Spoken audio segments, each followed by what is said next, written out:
Okay, so here's my latest review of Beatles music, and many people from a certain generation may be aware of an audio recording product called reel-to-reel tape, and a company that was really successful in this market was called AMPEX, AMPEX, and reel-to-reel tape basically was a 7-inch or 5-inch reel. It was 7 inches or 5 inches in diameter that contained audio magnetic recording tape, and you place the full reel of tape on the left side of the player and a blank reel on the right side, and then you fed the tape through a machine head that enabled for recording or playback. So in the 60s and early 70s, a lot of record companies were releasing popular albums on the reel-to-reel tape format, in addition to vinyl LPs. And of course, Capitol Records released many of their classic Beatles released albums on the reel-to-reel tape format. And right here I happen to have a CD collection called the Millennium Reel Collection, which features 13 classic Beatles albums from the 60s in the original Capitol 60s record mixes. And what's interesting is that in 6 of these, as you can see here, feature 2 album titles on each CD. Here we have Meet the Beatles and the Beatles' second album, the first 2 albums released by Capitol in the 60s in America. And it's quite fascinating. This was followed by the second release called Something New, and then the early Beatles. Now, these are played somewhat out of sequence, but it's fascinating to hear these songs in this manner together on these CDs. Next we have one of my favorite compilations, Beatles 65 and Beatles 6. 2 of the very best Capitol released albums of the Beatles music in 64 and 65, because the British album, Beatles for Sale, had 14 songs, and Capitol took those 14 songs and spread them out over these 2 albums. 8 songs on Beatles 65, and the other 6 songs on Beatles 6. And of course they put extra tracks on with them, which is quite nice. The American versions of Help and Rubber Soul.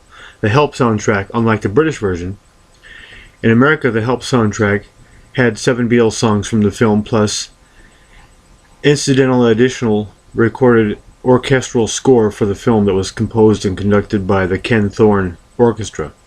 And the Rubber Soul version, which has 12 songs instead of 14 on the standard British release, but still makes a nice album. Yesterday and Today and Revolver. The Revolver only has 11 songs. 3 of those songs ended up prior to the release of Revolver on the Yesterday and Today album, on this album right here. So it's interesting to hear.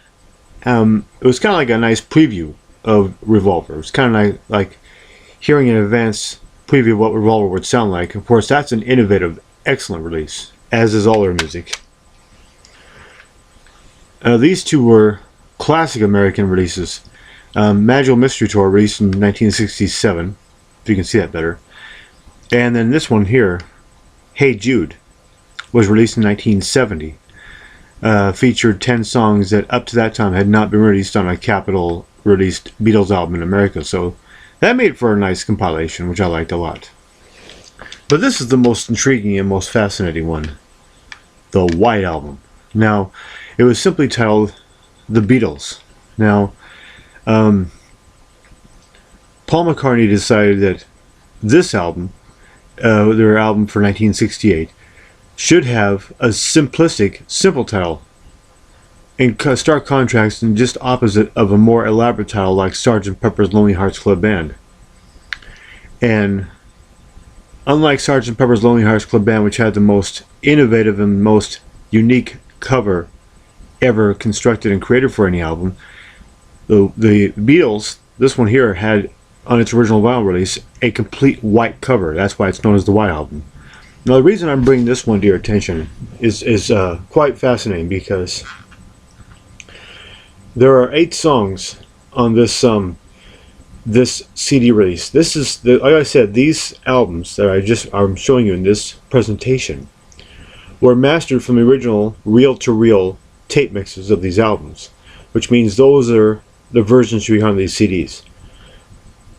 This one is probably the most fascinating one, and there's a reason why, because it features 8 of the 17 tracks in this album in edited versions, which means, unlike the standard version of the White Album, which you can find anywhere in a music store, and features all those songs in the original full length, 8 of the songs on this version, excuse me, are edited versions.